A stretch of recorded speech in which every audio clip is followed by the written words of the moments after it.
Halo semuanya, perkenalkan nama saya Farzan Arsyad Maulana, biasa dipanggil Farzan. Saya dari Departemen Teknik Informatika dan kalau di Tascam saya berada di Regen Libra di unit Alpha dan SK. Saya memiliki nomor NRP 5025261185 dan kali ini saya akan sedikit bercerita atau membacakan sebuah resume dari kegiatan ITS Camp yaitu di Manarul saat hari Rabu kalau tidak salah, di mana kami mendapatkan sebuah ceramah dari seorang profesor yang bernama Profesor Dr. IR Adi Soeprijanta. Ya, beliau adalah orang yang sangat hebat kalau saya lihat dari cara beliau menyampaikan materi dan sangat inspiratif tentunya. Oke, di sini ada beberapa poin yang ingin saya sampaikan tentang materi rangkuman yang saya buat.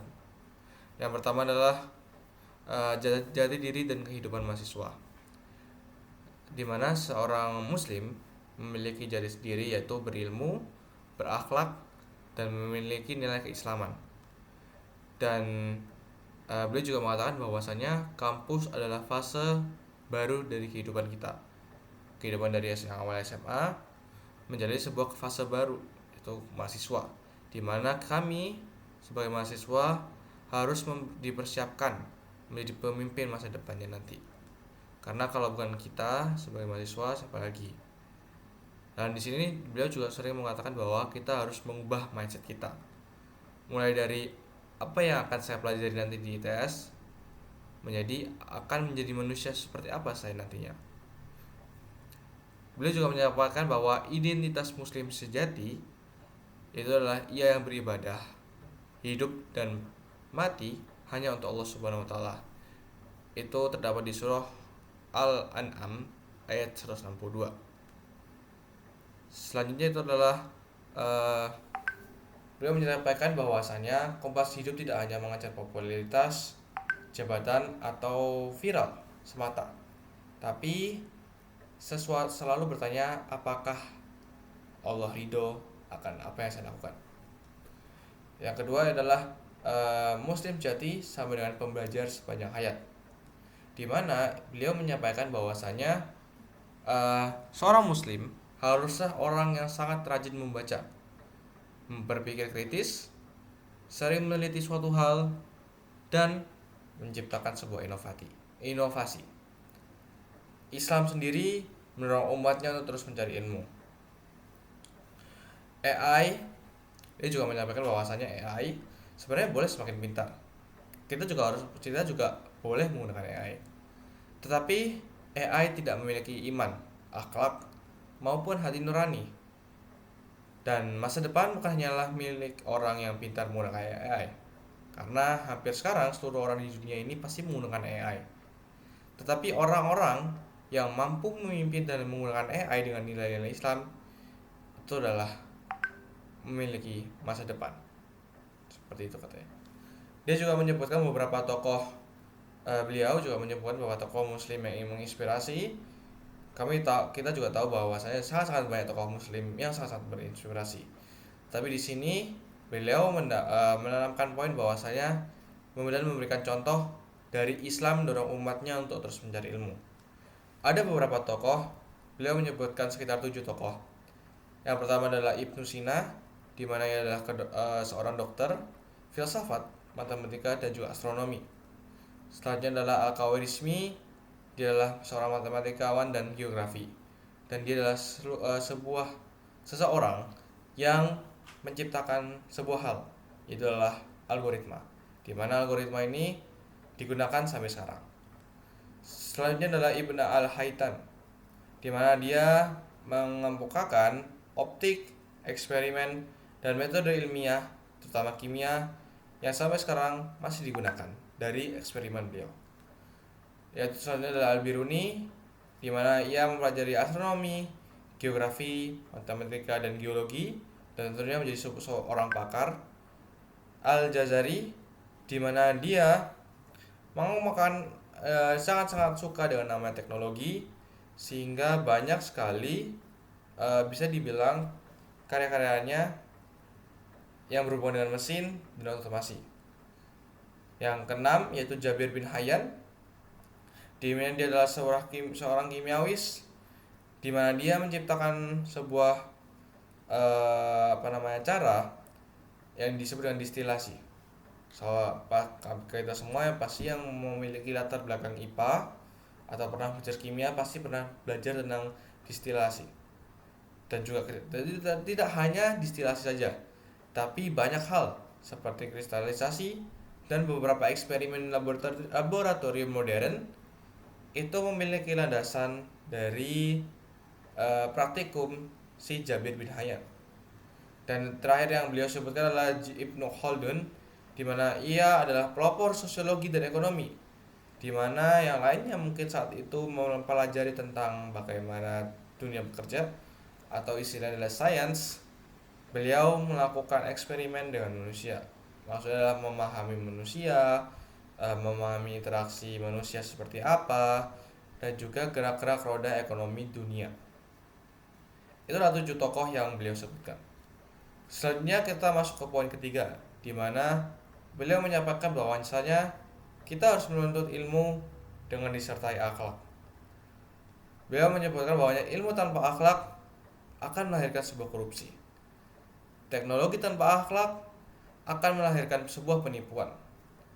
Dan kecerdasan tanpa akhlak hanya mengejarkan keuntungan dunia. Di sini mengatakan bahwasanya ilmu tanpa akhlak dapat melahirkan korupsi. Benar, banyak orang-orang di sana yang sangat-sangat pintar untuk menipu kita. Mereka memang berilmu, tapi mereka tidak memiliki akhlak, sehingga mereka korupsi. Itu hal yang benar. Teknologi tanpa akhlak melahirkan penipuan. Buktinya adalah banyak sekali penipuan-penipuan online yang sudah terjadi hingga saat ini dan juga masih menjadi masalah tentunya global, tidak hanya di Indonesia saja. Dan selanjutnya adalah kecerdasan tanpa akhlak, yang dimana kita hanya mengejar dunia keuntungannya saja tanpa mengincar atau mengejar khidmat dari Allah Subhanahu wa taala. Beliau juga menyampaikan bahwasanya mahasiswa yang ideal haruslah mahasiswa yang disiplin, jujur, amanah, adil, rendah hati, menghormati orang lain, dan juga berintegritas. Selanjutnya adalah poin keempat, di mana beliau menyampaikan bahwasanya mahasiswa harusnya menjadi pejuang prestasi. Terdapat kutipan dalam surat At-Taubah ayat 105 berkata bahwasanya bekerjalah kamu maka Allah akan melihat pekerjaanmu. Yang beliau maksud dengan prestasi di sini bukanlah IPK yang kita bisa dapatkan saat kuliah. IPK memang penting, tapi ada hal penting lainnya yang harus kita lakukan.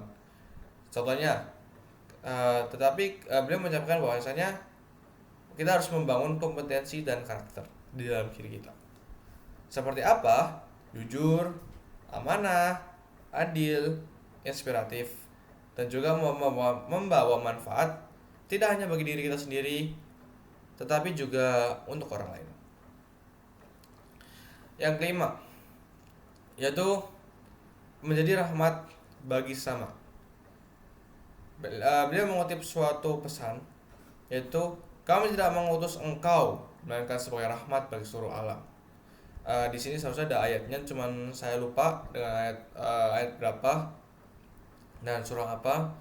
Tapi dalam kutipan ini berkata bahwasanya Muslim haruslah memberikan manfaat bagi masyarakat melalui beberapa hal. Contohnya membantu sesama, menjaga perdamaian, menjaga lingkungan, dan juga bersikap anti negatif dan anti ujaran sosial yang merusak lingkungan sekitar.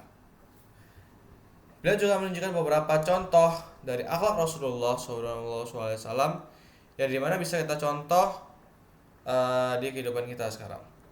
Dimana pertama adalah ia menghormati jenazah Yahudi. Kenapa kok beliau mention hal ini? Karena contohnya adalah karena kegiatan Rasulullah banyak sekali yang sangat-sangat inspiratif, teman-teman. Menghormati jenazah Yahudi yang saya katakan tadi itu memiliki makna tersendiri. Dia atau Rasulullah Shallallahu Alaihi Wasallam mengajarkan penghormatan terhadap manusia. Rasulullah tidak membedakan-bedakan apakah dia kafir atau dia muslim, tidak membedakan. Tapi dia tetap mengajurkan bahwasanya kita semua sebagai orang muslim haruslah hormat terhadap sesama manusia. 2. Menjenguk orang Yahudi yang sakit. Masih sama case-nya, dimana kita tidak harus membeda-bedakan. Dan juga kita harus menunjukkan kasih sayang kepada sesama manusia. Yang ketiga, yaitu menghormati orang tua. Dimana tentunya Rasulullah hal ini sudah sangat-sangat sering dibahas di Al-Quran ataupun di dalam hadis. Kita harus menghormati orang tua kita, dimana ini adalah cerminan kemuliaan seorang muslim. Yang terakhir yaitu adalah memberi makan kepada tawanan, dimana hal ini menunjukkan bahwasanya kasih sayang seorang muslim, kasih sayang Islam melalui batas kelompok, golongan, ras, suku, dan sebagainya, tidak terbatas. Dan yang keenam, beliau menyampaikan bahwasanya mahasiswa memiliki tantangan di masa ini. Ada beberapa tantangan yang saya catat mungkin cuma sekitar 3 poin, 3 subpoin. Yang pertama adalah krisis moral. Mahasiswa sekarang, tidak hanya mahasiswa sih sebenarnya, tapi kejadian di dunia ini sekarang di mana krisis moral hampir terjadi di mana-mana. Seperti apa? Contohnya hoax, mudah sekali tersebar, mudah terprovokasi, either di medsos, tapi mostly di medsos karena masa kini. Dan juga sekarang kita mudah sekali melakukan atau mengikuti hal-hal yang salah, either salah sesuai dengan ajaran agama ataupun ajaran ataupun peraturan yang sudah ada seperti undang-undang dan sebagainya.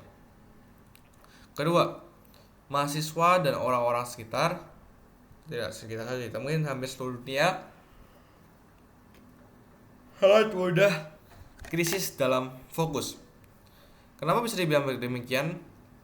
Kita sekarang sudah mengenal adanya namanya dengan handphone, ada namanya iPad dan sebagainya. Tentunya hal ini membuat kita sangat-sangat mudah dengan mereka atau dengan HP dan iPad tadi, mudah sekali terdistraksi dan tidak fokus. Kita tahu bahwasanya HP memang sangat penting, tapi memang harus dijaga waktunya. HP dan media sosial selalu banyak menghabiskan waktu. Dan juga padahal beliau menyampaikan bahwasanya waktu itu adalah modal terbesar bagi manusia. Dan yang ketiga, poin ketiga dari poin tantangan mahasiswa masa kini ini yaitu adalah krisis makna. Beliau mengatakan 3 hal di sini. Mengatakan 3 kalimat yang berbeda. Banyak orang sukses tetapi merasa kosong. Banyak orang terkenal tapi jauh dari Allah. Dan Islam mengajarkan bahwa kesuksesan harus tetap dekat dengan Allah. Dan ini adalah poin ketujuh sebagai poin terakhir, di mana beliau menyampaikan bahwasanya menjadi muslim yang siap membangun Indonesia.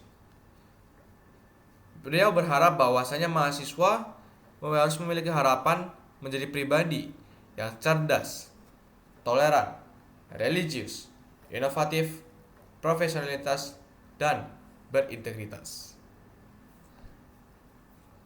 Di mana dia juga mengatakan bahwasanya kampus bukan hanya tempat mendapatkan ijazah semata, tetapi tempat kita untuk berkembang, menambah karakter, dan menjadi lebih baik dari sebelumnya. Kalau kita rangkum, terdapat 3 pesan utama dari beliau.